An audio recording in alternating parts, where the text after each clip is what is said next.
called yourself a theologian for the hood.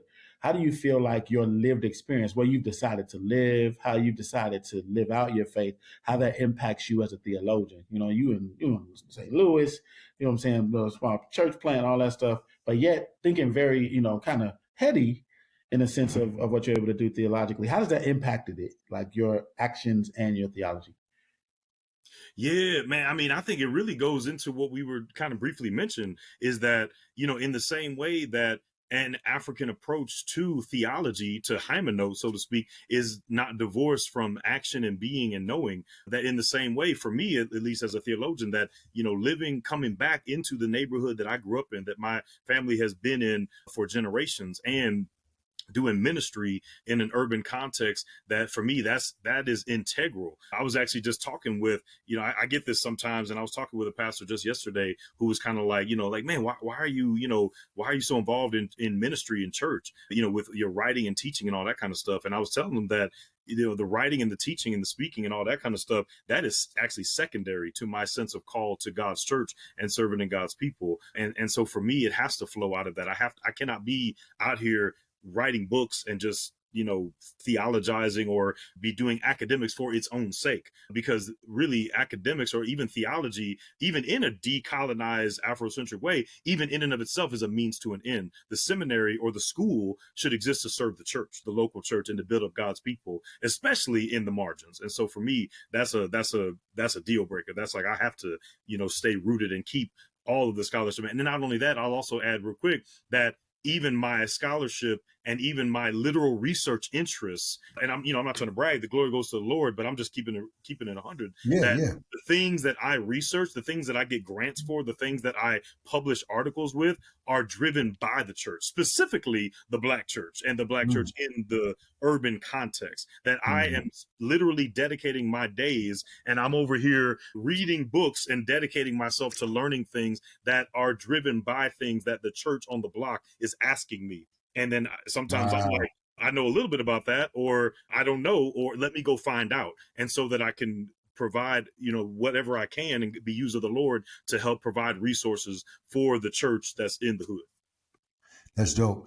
Was there ever a point, Vince, in your own life where you just said, this ain't right here? Like, or you've always been in that angle? Like, was there ever a point where, like, this ain't rubbing me right? I don't, everything you're talking about, when folks are asking you about stuff in the hood, where you begin to ask your own self this, or asking other people, and then that you pursue, bump it. Let me study this all the way through, and come back to bring that to my people. Yeah. I mean, I would say, man, it really started like coming up in the west side of St. Louis, but it was interesting, man. Like, I always kind of what side of St. Louis? What side?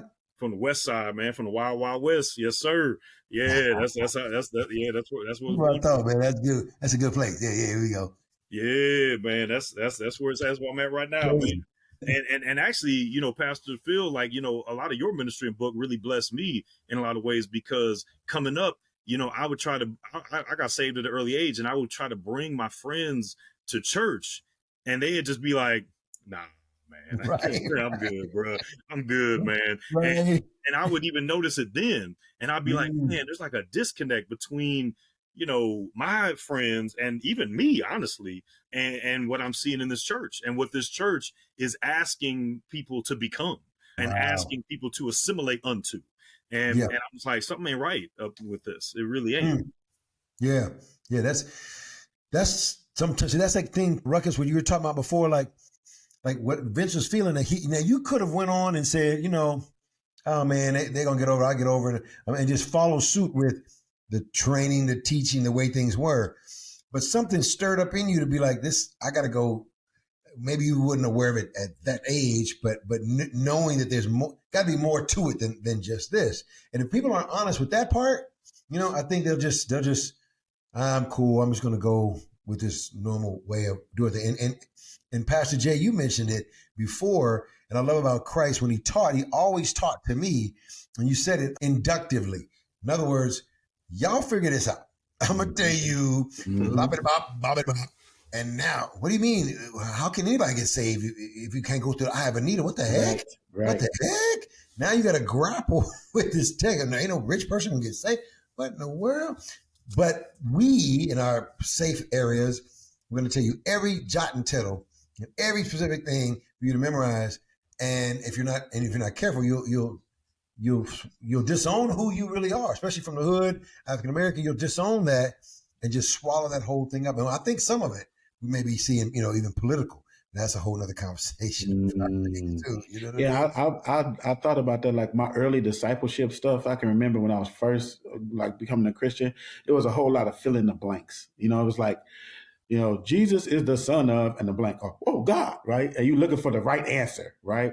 And what I've learned over time is I think as you really begin to grow in the Lord, it becomes less of like rote memorization, filling in blanks, and more of conversation discussions where you get different people in the room with different understandings, different lived realities. And it doesn't hurt you to not have the correct answer written in the line. It now helps you to have different understandings from different perspectives because they're all from God, right? Like, and I don't mean that in the sense that whatever people believe is right. I just mean that like it's good to have various understandings, lived realities, because everyone's created in the image of God, and we get to see a little bit more of who God is, the more people we're able to bring to the table. So, I just hope people get that and value it, Don't just say, diversity for diversity's sake, but we're growing from it.